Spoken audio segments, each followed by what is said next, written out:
storms with climate change. The truth is that even if we always had hurricanes and storms, we have now hurricanes and storms with a much higher frequency and with a much higher intensity. And there is a clear link between the level of greenhouse gases in the atmosphere, namely CO2, but not only CO2, the temperature of the water, and the intensity of the rainstorms and of the different hurricanes in this region and in other parts of the world. This link is obvious. When we have warmer temperatures in the water, there is more evaporation, there is more vapor in the atmosphere, and this obviously creates heavier rains, which means that when a hurricane goes through the ocean, instead of dissipating, is fueled by this presence of vapor in the atmosphere, and sometimes increases its dramatic impacts in the areas that will be affected after it reaches land. Hurricane Irma had winds of 300 kilometers per hour for 37 hours. This is the longest such period ever recorded.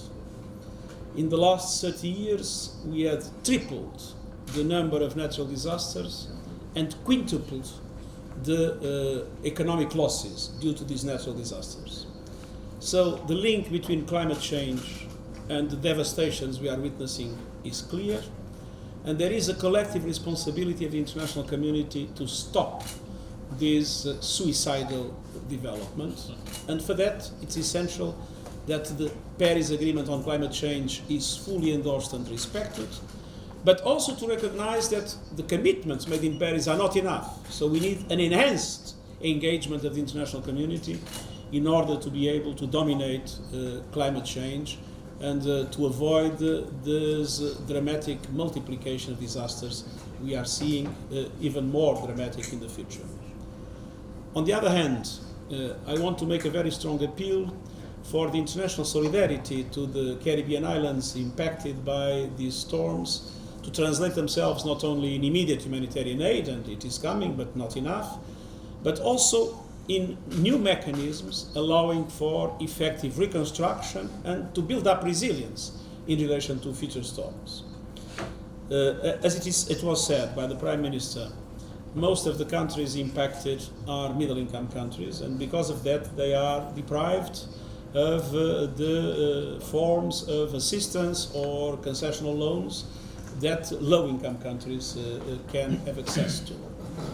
Or the fact is that even if these countries have graduated as middle-income countries, they have a number of vulnerabilities that need to be taken into account if we want them to be sustainable as middle-income countries. And so when these countries are facing external shocks of the magnitude of the ones that we are witnessing, it is absolutely crucial that they benefit from innovative forms of funding and from assistance, concessional loans, new bonds, and one of the ideas that our Economic Commission for Latin America and the Caribbean has expressed is the possibility to transform the repayments of debt in investments made by the countries to build resilience in relation to storms. So there is a number of instruments that can be put in place.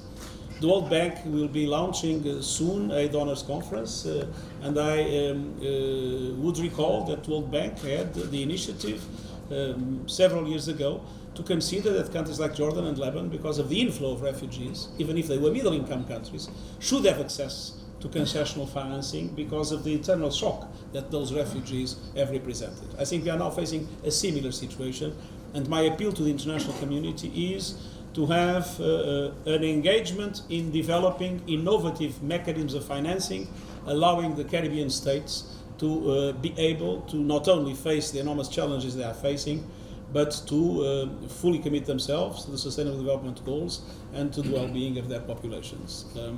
I want to express my very deep gratitude for the people of Antigua and Barbuda and for the government for their warm welcome, and once again to reaffirm my total commitment to do everything possible to make sure that the international community fully assumes its responsibilities in support to the highlands impacted by such dramatic events. Thank you. Ladies and gentlemen, please identify your media house and pose your question. First, we have Ms. Martina. Martina Johnson, Antigua Observer. Mr. Guterres, 23 years after the UN Global Conference made the case for the unique and special vulnerability of small island development states, the UN has failed to change this prevailing view of the international donor community that the gross national income per capita of middle-income Caribbean islands is too high for them to access funding. How can you, as a practical measure and as UN General Secretary, change this view that it will positively impact our small islands? As I mentioned, we need to make sure that when a country graduates and becomes a middle-income country, that doesn't translate itself into a condition for the country not to be sustainable as a middle-income country. And there are indeed countries that have vulnerabilities in relation to external shocks that would strongly recommend that this graduation would not lead automatically to the loss of the forms of support that previously existed. And that is why I was saying that clearly, as I advocated in the past for Jordan and Lebanon in relation to the refugee inflow, clearly the countries of the Caribbean, with the vulnerabilities that have been described, in my opinion, justify forms of innovative financing, allowing to take into account not only the impact of these storms, the high level of debt, and all the other forms of vulnerability that its dimension naturally creates. And I hope that the international community will be able to take that into account in the near future. And I'm very confident that as it was possible to find solutions for Lebanon and Jordan, and I know the commitment of the President of the World Bank, I hope that in the next meeting of the boards of the World Bank and the IMF, this question will be seriously discussed. Anika Kentish, Associated Press and Caribbean Media Corporation. Mr. Prime Minister and Mr. Secretary General, I wanted to find out from both of you, given the fact that yes, we acknowledge the widespread devastation in Barbuda, but we also acknowledge that our sisters in Dominica, St. Martin, Anguilla, and so on have also experienced widespread destruction. We also see the United States not just experiencing in the past, but they are on the verge of experiencing another storm. With that in mind, how can agencies like the United Nations keep the small island states in the forefront, that they get the attention that they deserve and therefore the help we deserve? My answer is very simple. Coming here, raising awareness, and assuming a very strong engagement in solidarity with countries that are facing this very dramatic situation. Hear, hear.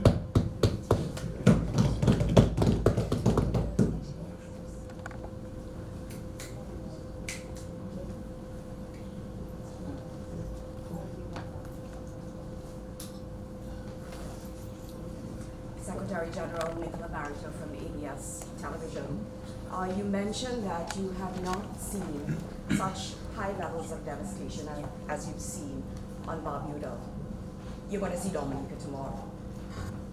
What is your response? Are you satisfied with the level of response from the international community, humanitarian and financial aid? No, I'm not satisfied. If I was satisfied, I probably would not need to come, because I'm not satisfied. But I know that there is a commitment, there is an interest, there is a growing recognition of the need to act, and I'm very hopeful that, namely in the donor conference that the World Bank is organizing, there will be a massive response from the international community. We'll have one final question, please. After Martina. What is the Well, point of the... Martina, let us have someone else since you had a question already. Yes, please. Hi, Jacqueline Charles, Miami Herald. Secretary General, can you talk a little bit about what you saw today and what was going through your mind as you toured Barbuda? Sorry? Can you talk a little bit about what you saw today as you toured Barbuda, what was going through your mind, since you said you hadn't seen that level of devastation? Well, it's all a storm of this magnitude can transform a paradise into hell. That's what I felt. I mean, Barbuda, I can imagine, I was not there before, but it's a paradise. I mean, those pristine waters, the level of privacy that is possible for people going there for holidays, the beauty of the landscape, the unique character of the island, and all of a sudden, I didn't see one single house standing. I mean, everything was destroyed. And I know that during these months, a lot has been done to clean the areas, the public areas, a lot has been done.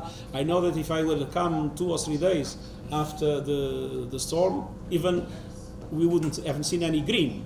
Everything was grey or brown. So really, to see a paradise transformed in hell is something that creates to us all that live in this planet a responsibility. We need to preserve our paradises. We need to make climate action our top priority. One final from Francois. From French TV, you've seen displaced people from Barbuda. Do you have the impression that what happened here in Barbuda could be an example of what could happen in the next years in other islands, but other parts of the world? We are having a lot of displacement that is accelerated by climate change. Again, we always had displacement, we always had storms.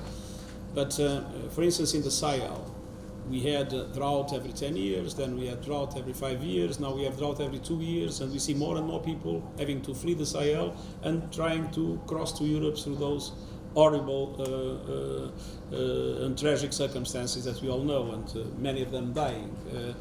We see the people that had to be evacuated from Barbuda, and we see other storms forcing people to move in other parts of the world.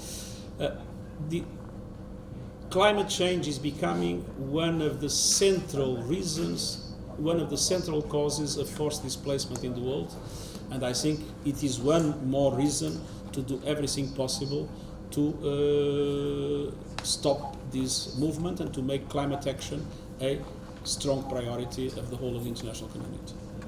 And Prime Minister will now And wrap just up. to succinctly state that we have, for the first time in our history, have to deal with internally displaced persons. Barbudans who are now displaced to some extent here in Antigua, even though we are a unitary state. But we also have seen a new phenomenon in climate refugees from other islands, including Dominica. And again, we don't necessarily want to refer them to as refugees in the sense that we are part of a common space, but individuals who have had to leave neighboring islands to come here, to relocate here, because in many instances they would have lost everything. They would have lost their homes, their possessions, which means that the impact on Antigua is even greater than caring for the Barbudan people. We are also providing refuge for other neighboring islands. And it is something that we do willingly, but I just want everyone to understand the nature of the challenge, that the challenge goes beyond Barbuda, but also providing assistance to our neighboring islands. And let me just thank you all for coming. I want to thank the Secretary General again. I thank you very much for your commitment. I'm pretty sure that this trip to the Caribbean will be well remembered for a very long time, and we consider you to be a true friend of the Caribbean. Thank you very much, Mr. Thank you very much.